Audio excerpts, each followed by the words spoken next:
மேலே கல்யாண மாலையை பாருங்களேன் கொஞ்சம். அந்த மோகன் சார் பாவம், அவருக்கு அதுக்கே பரிசு தரணும் சார். பொறுமையாக உட்காந்து இவனுங்க கேட்குற கேள்விக்கெல்லாம் பதில் சொல்லி, அதுவும் சிரிச்சா மாதிரியே பேசுவார். பார்த்துக்கிறீங்களா? இந்த பொண்ணு எப்படி வேணும்னு கேட்பானுங்க சார். மாப்பிள்ளை அப்பா சிரிப்பாக இருக்கும். ஒரு ஆசையே, ஒரு அளவில்ல ஆசைக்கு பொண்ணு எப்படி சார், உங்களுக்கு பொண்ணு எப்படி வேணும்? அவர் பொண்ணுக்கு அப்பா சார் அழகாக இருக்கணும், நல்லா படிச்சிருக்கணும், நல்ல வேலையில் இருக்கணும், கை நிறைய சம்பாதிக்கணும், வீட்டுக்கு அடங்கின பொண்ணா டேய், ஒரு அளவு அழகாக இருக்கணுன்ற, படிச்சிருக்கணுன்ற, வேலைக்கு போய் சம்பாதிக்கணுன்ற, அப்புறம் அடக்கமாகவும் எப்படியா இருக்கும்ல, அது அந்த காம்போலியே வராது.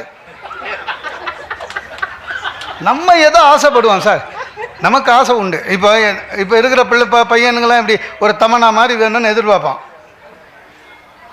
கோவை சர்லா மாதிரி தான் மாட்டோம். இப்போ நம்மளே பெண்களும் அப்படி தான். விஜய், அஜித், நாகேஷ் மாதிரி நம்ம தான். இல்லை உண்மையிலேங்க இறைவன் கொடுத்த வரம் மனைவி அமைவதெல்லாம்.